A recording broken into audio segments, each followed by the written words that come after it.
ఈరోజు మనం ఒక విచిత్రమైన కథలోకి వెళ్దాం. ఇదొక భౌగోళిక విపత్తు, ఒక రాజకీయ నిర్ణయం, ఈ రెండూ కలిసి ఒక దేశ సరిహద్దును ఎలా మార్చేశాయో చెప్పే కథ. ప్రకృతి శక్తికి, మానవ సంకల్పానికి మధ్య జరిగిన ఒక ఆసక్తికరమైన పోరాటమిది. ఒక నది రాత్రికి రాత్రే మాయమైపోతే ఏమవుతుంది? వినడానికి ఏదో కథలా ఉంది కదూ, కాని ఇది నిజంగా జరిగింది. ఒకప్పుడు ఒక ప్రాంతానికి జీవనాధారంగా ఉన్న ఒక మహానది హఠాత్తుగా తన దారి మార్చుకుంటే ఆ ప్రాంతం గతి ఎలా మారిపోతుందో చూద్దాం. ఈ విశ్లేషణలోని అసలు ప్రశ్న ఇదే. ఉదాహరణకి ఇది చూడండి. 1819కి ముందు గుజరాత్లోని లఖ్పత్ బియ్యం ఎగుమతులతో కలకలలాడే ఒక బిజీ పోర్ట్. కాని ఇప్పుడు అంతా ఉప్పు ఎడారి, ఒక పాడుబడిన పట్టణం. ఇంత భయంకరమైన మార్పుకు అసలు కారణమేంటి? ఈ తేడానే మన కథలోని తీవ్రతను తెలియజేస్తుంది. సరే, ఈ మార్పులన్నింటికీ అసల కారణమేంటి? మనమిప్పుడు కాలంలో వెనక్కి వెళ్దాం, 1819కి. ఆ రోజు జరిగిన ఒకే ఒక్క సంఘటన ఈ కథ మొత్తాన్ని మొదలుపెట్టింది. అదే 1819 నాటి కచ్ మహాభూకంపం. 8.2. ఇది కేవలం ఒక నెంబర్ కాదు. రిక్టర్ స్కేలుపై 8.2 తీవ్రత అంటే ఆ రోజు భూమి ఎంత భయంకరంగా కంపించి ఉంటుందో ఒక్కసారి ఆలోచించండి. ఈ ఒక్క సంఖ్య ఆ ప్రాంతం యొక్క భౌగోళిక స్వరూపాన్నే శాశ్వతంగా మార్చేసింది. ఆ భూకంపం దెబ్బకి 2 విచిత్రమైన సంఘటనలు జరిగాయి. ఒకటి, భూమి ఒక్కసారిగా 80 కిలోమీటర్ల పొడవున పైకి లేచి ఒక సహజమైన డ్యాంలా ఏర్పడింది. 2, భూమిలోని మరో భాగం కుంగిపోయి అక్కడ ఉన్న సింద్రి అనే కోట పూర్తిగా నీటిలో మునిగిపోయింది.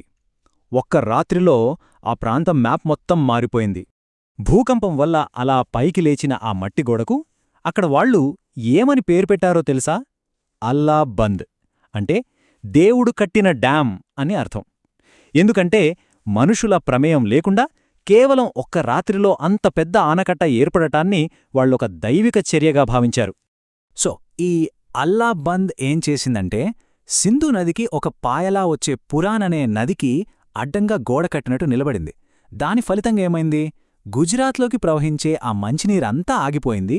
నది తన దారి మార్చుకుని మొత్తం పశ్చిమం వైపు, అంటే ఇప్పటి పాకిస్తాన్లోని సింధ్ ప్రాంతం వైపు ప్రవహించడం మొదలుపెట్టింది. సరే, ప్రకృతి ఇంత పెద్ద దెబ్బ కొట్టినప్పుడు మనుషులు ఊరికే కూర్చుంటారా? తమ జీవనాధారాన్నే కోల్పోయినప్పుడు ఏం చేశారు? ఇక్కడే కచ్ రాజ్యం చూపించిన తెగువ గురించి మనం మాట్లాడుకోవాలి. వాళ్లు ఆ విపత్తుకు ఎలా స్పందించారన్నదే అసలైన కథ. వాళ్లు 3 ముఖ్యమైన పనులు చేశారు. ఫస్ట్, ఆ దేవుడి డ్యామును తవ్వి నదిని వెనక్కి తీసుకురావాలని చూశారు. కాని పక్కనే ఉన్న సింధు పాలకుల వల్ల అది ఫెయిలైంది. సెకండ్, భూకంపంలో కూలిపోయిన పట్టణాలను, కోటలను అన్నిటినీ మళ్లీ కట్టడం మొదలుపెట్టారు. థర్డ్ అండ్ మోస్ట్ ఇంపార్టెంట్గా, వాళ్ల ఫోకస్ను పూర్తిగా సముద్రం వైపు మార్చారు. ఇది మామూలు మార్పు కాదు. ఒక అగ్రికల్చరల్ ఎకానమీ కంప్లీట్గా మ్యారిటైమ్ ట్రేడింగ్ పవర్ హౌస్గా మారిపోయింది.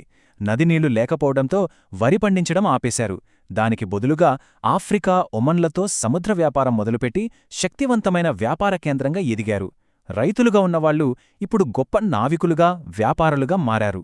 ఇది ఒక రకంగా చెప్పాలంటే ఒక సాంస్కృతిక పునర్జన్మ. ఓకే, ఇక్కడి వరకు ప్రకృతి కథ. ఇప్పుడు మనం టైంలో ఫాస్ట్ ఫార్వర్డ్ చేద్దాం, దాదాపు 100 ఏళ్లు ముందుకు. ఈ భౌగోళిక మార్పు మన దేశ రాజనీత్యాలను, ముఖ్యంగా దేశ విభజనను ఎలా ప్రభావితం చేసిందో చూద్దాం. అప్పుడే మనకు సర్దార్ వల్లభాయ్ పటేల్ పాత్ర కనిపిస్తుంది. చూడండి, ఈ 3 తేదీలు ఎంత ముఖ్యమంటే, 1819 భూకంపం భూమిని మార్చింది. 1947 విభజన ఆ భూమిపై ఒక గీత గీసింది. కాని 1948లో వచ్చిన నీటి సమస్య ఆ గీతకు అసలైన పవరేంటో, దాని అర్థమేంటో ప్రపంచానికి చూపించింది. అందుకే అంటారు, ప్రకృతి నది దారిని నిర్ణయిస్తే పటేల్ ఆ నది చుట్టూ దేశ సరిహద్దును నిర్ణయించారు అని. ఈ ఒక్క వాక్యంలోనే మొత్తం కథ ఉంది. భూకంపం సృష్టించిన భౌగోళిక వాస్తవికత మీద సర్దార్ పటేల్ దేశ సార్వభౌమాధికారాన్ని ఎలా నిలబెట్టారనేదే ఈ కథలోని అసలు రాజకీయ కోణం. విభజన వల్ల వచ్చిన చిక్కేంటంటే, నది ప్రవాహాన్ని కంట్రోల్ చేసే ట్యాప్లు, అంటే డ్యాంలు, హెడ్ వర్క్స్ ఏమో ఇండియాలో ఉన్నాయి.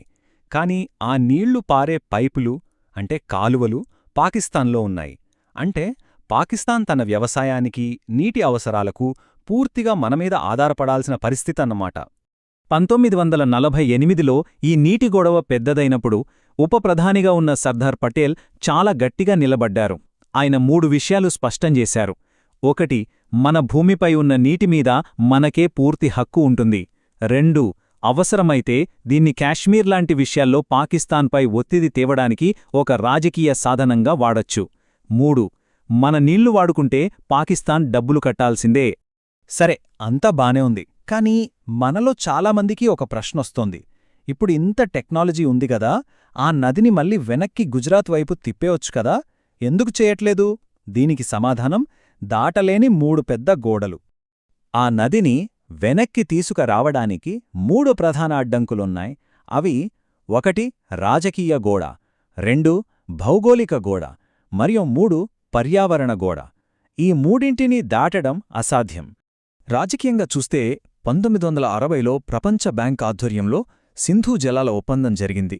దాని ప్రకారం పశ్చిమ నదుల నీటిపై పాకిస్తాన్కు హక్కులిచ్చారు. ఇక భౌగోళికంగా 1819లో ఏర్పడ్డ ఆ అల్లాబంద్ ఇప్పటికీ ఒక ఎత్తైన గోడలా అక్కడే ఉంది. దాన్ని దాటి నీళ్లు రావడం కష్టం. ఇక పర్యావరణపరంగా చూస్తే ఆ కచ్ ప్రాంతం ఇప్పుడు ఒక ప్రత్యేకమైన ఉప్పు ఎడారి పర్యావరణ వ్యవస్థగా మారింది. దాన్ని కదిలిస్తే పర్యావరణానికి పెద్ద నష్టం జరుగుతుంది. నది భౌతికంగా లేకపోయినా దాని జ్ఞాపకం మాత్రం ఆ ప్రజల గుండెల్లో, వాళ్ల సంస్కృతిలో, వాళ్ల దేవుళ్లలో ఇప్పటికీ పదిలంగా ఉంది. అది ఎలాగో చూద్దాం. ఆ ప్రాంతంలో నీటి ఆరాధన చాలా రూపాల్లో కనిపిస్తుంది. సింధీ హిందువులు సింధు నదికి ప్రతీకగా ఝూలేలాల్ను పూజిస్తారు. హిందువులు, ముస్లింలు ఇద్దరూ కూడా ఖ్వాజా ఖిజ్ర్ అనే సాధువును నీటి సంరక్షకుడిగా కొలుస్తారు. ఇక కచ్ ప్రజలైతే నది పోయాక వాళ్ళని బతికిస్తున్న సముద్రాన్నే దరియా లాల్ అంటే సముద్రదేవుడు అని కొలవడం మొదలుపెట్టారు. చివరిగా ఒక ప్రశ్న. ప్రకృతి నీటితో ఒక మ్యాప్ గీసింది. మనుషులు సిరాతో దానిపై ఒక సరిహద్దు గీశారు. ఈ రెండింటిలో కాలం చెరిపేయలేని గీత ఏది? ప్రకృతి గీసిందా లేక మనిషి గీసిందా? ఆలోచించండి.